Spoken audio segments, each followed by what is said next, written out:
Today, I'd like to talk a little bit about the troubled teen industry. And this is something that there came to be more attention towards. Maybe it was a year and a half ago or 2 years ago with Breaking Code Silence, the hashtag, when Paris Hilton had her documentary about her life where she talked about being sent to one of these schools and what it was like. And that seemed to kind of open the floodgates. And there were a lot of people coming on social media, coming on YouTube and elsewhere, telling their own stories of their experiences in these schools. And when I call them schools, of course, that's really a misnomer. These places weren't schools. These were more like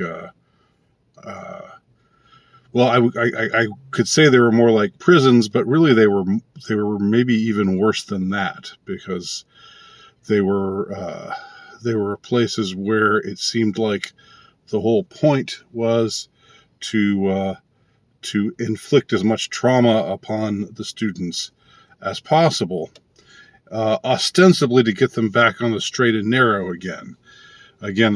These were schools that were supposedly for troubled teens, whether they were struggling with drugs or alcohol or disruptive behavior, or in some cases it might have just been kids who just had a hard time fitting in. And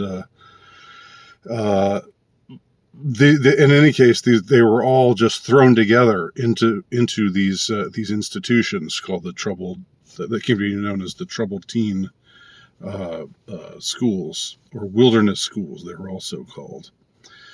And I was recently in contact with someone who goes under the handle of December 24th. He wrote, he gave a series, he recorded a series of videos under his handle, December 24th, where he talked about his harrowing experiences at one of these institutions.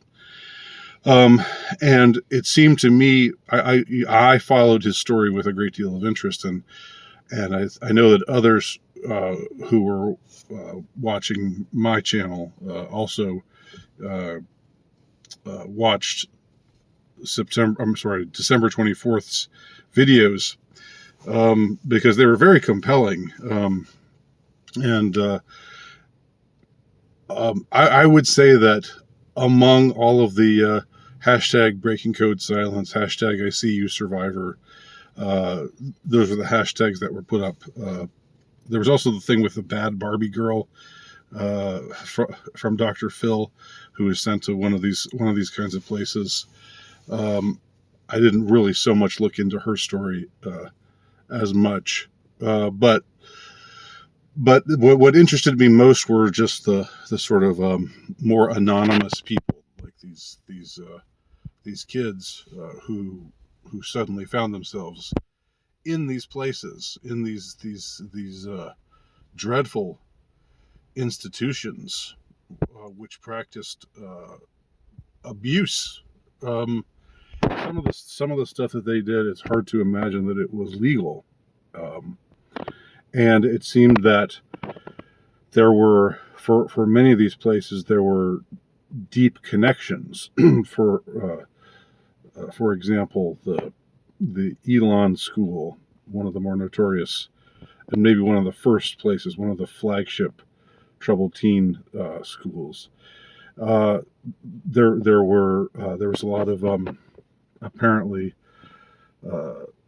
There's a lot of knowledge that that these schools were bringing in money to these communities, and so the politicians, those who should have looked more into it, if they were properly doing their job as public servants, they instead just gave it the thumbs up, gave it the okay, and let the money roll in. Most of these schools were located in out of the way kind of places, where if you tried to run away, You had to, get through. You had to run through a wilderness. There was really nothing anywhere close by.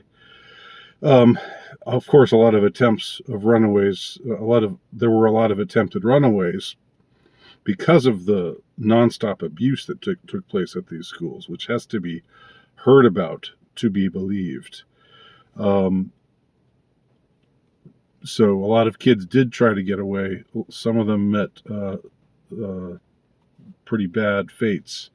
One girl was taken, got a ride with a truck driver, who proceeded to rape her and then kill her. Um, and but I think most of them were captured again and brought back. Just like you know, a convict trying to escape from jail. That's how they were treated. And these kids were underage, so apparently for that reason, they didn't really have the right to contest their surroundings. In most of these cases, their parents had been conned, had been manipulated, had been worked on to tell them that this is the best alternative for their kids if they wanted to see their kids, not wind up, drug addicted or living a life of crime or in prison or dead. That they needed to send them to one of these places, one of these troubled teen academies, quick, because they needed tough love, and that was what these places. Again, they were called schools. Really, there was nothing much academic about them. Very little was learned there. Any credits that were accrued by the enrollees usually did not work. So sometimes you had didn't translate to actual academic credits. So you often had cases where some kid was taken there, say at age 15, and then he was forced to stay until he was 18. And when he was 18, he could leave on his own. If he didn't manage to graduate, he could leave on his own. But by then, his schooling was way behind. He did not have, because the classes that he took, and most of what happened at these institutions were not academic classes, but the teachers at these places were often not accredited, and so again, it was just one big con job. So a lot of these kids had to go back and take GREs to get caught up, get their high school diplomas. And again, I'm not going to go into detail right now about the kinds of ritual humiliations that were regularly applied, and just the abuse that was kind of de rigueur in these institutions. They all had, like these sort of code names for the things that they did, the things that they forced the students to do. But one of the things would be, I think at CEDU, the one school, CEDU, it was called rap sessions, and other places it was called something else, school meetings or whatever.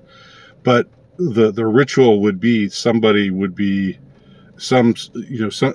student there would be held responsible for doing something that was ostensibly bad or wrong, and often the whole idea was to make it so that everybody screwed up, because there were so many rules or so many laws that it was intended that you could not help but run afoul of something.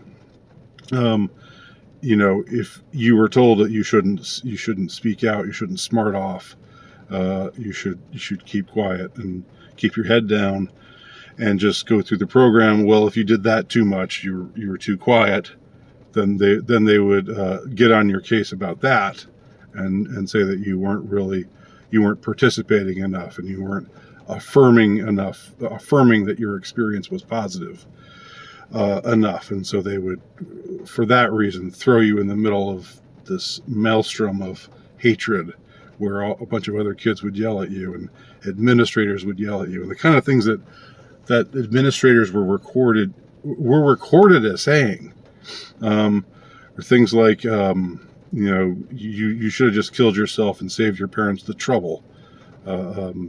Nobody wants you around. I mean, they actually said things like that, and it was justified at the time as Okay, we're still running. It was justified at the time as confrontational therapy, or it was even called attack therapy. That there was supposed to be, in other words, supposed to be something therapeutic about it. That you just laid it on hard and thick, and really, made them cry, made them hurt, and that was supposed to toughen them up and get them to straighten up and fly right. I mean, that was the ostensible reason behind these kinds of rituals. But obviously, it did not. Obviously, for many, it only made their already difficult lives much more difficult. And obviously, monetarily speaking, it could just be spoken of as a scam, whereby these groups, which had connections to companies like Bain Capital, and December 24th, who again I'd mentioned earlier, who we haven't heard from for a while, and I've heard a lot of people come to me and saying, have you heard from, has December 24th contacted you? And no, ever since his last video, I haven't heard from him. But he gives really, out of all of the testimonies that I've listened to of kids who were people who were kids growing up in these schools, he gives the most kind of comprehensive testimonial as far as seeing what's behind it all, because that's the question that I sometimes find myself really interested in grappling with. Not just seeing these places in isolation as some isolated phenomenon, but seeing them as a part of something else, a part of something bigger.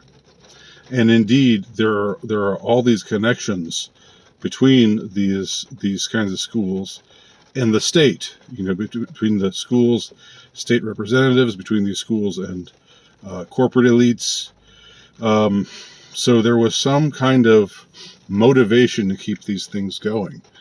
And the thesis that I'm just sort of toying with right now, because I don't know for sure, but given the kind of people who run our country and run the world, the mostly unelected types of people, and given their lack of moral character, given their endless appetite for power and control, and their seeming, how do I put this? Their seeming desire to inflict sadistic conditions on the populace. I mean, how do we justify some of the things that they've set up? How do we justify some of the things? How do we see these things in any kind of light that isn't suggestive of something sociopathic, something even sadistic about these groups, these kinds of people who usually, unelected, usually are unelected, usually have gained an enormous amount of power, just because it's power that's been that's been granted to them from being who they are, belonging to the family that they belong to, or ascending the ranks uh, in of the oligarchy in one way or another, but that basically have no relevance to what they say our system is supposed to be about, democracy. It's supposed to be we choose our own public servants, and then they serve us, the populace, and we're the ones who are really in the driver's seat. That's the way it's supposed to work, but we all know it doesn't work that way. So my thesis is these troubled teen schools are like outposts of dystopian experimentation, and it wouldn't surprise me if the ultimate goal was to make us all, into troubled teens, so to speak, to see us all as miscreants if we're not, for instance, if we're spreading misinformation, if we're not being good boys and girls and doing what the big boys and girls tell us that we ought to be doing. If we don't do that, then we are branded as miscreants or delinquents, and it wouldn't surprise me if what they were trying to do, what they have been trying to do, because it's still going on, this troubled teen school phenomenon, it hasn't ended. It's been on the wane a little bit, especially since Paris Hilton's documentary. That brought more attention to it, and that brought a lot more heat and a lot more criticism, but it hasn't had the effect of closing these schools down totally. Some of them have closed down, but a lot of them still remain open. You still have kids snatched up in the middle of the night. This is commonly how these schools operate. You would have a child, 14, 15, 16-year-old, just get, the house gets broken into, and two men come into his or her room, tell him to pack a bag quickly, and then they take him in a car, they shackled up, put him on an airplane, fly him somewhere to where one of these schools is, and suddenly they're there, and they don't know, all the while they don't know if they're being kidnapped, which they are, of course, but they don't know if this is some criminal enterprise, which of course it is, but they don't know that this was done at their parents' connivance, or because their parents were manipulated into having them sent to these places. I mean, again, my sense is they would like to make everywhere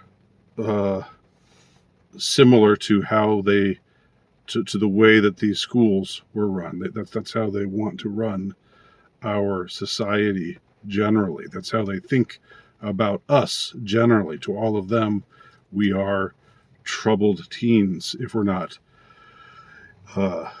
doing their will and spreading their information.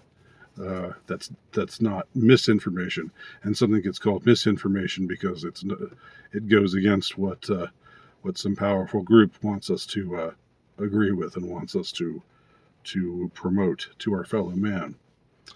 So this is just my thesis. These are just a few thoughts about this troubled teen phenomenon and what it might mean, what it might represent, what it might portend in a wider sense.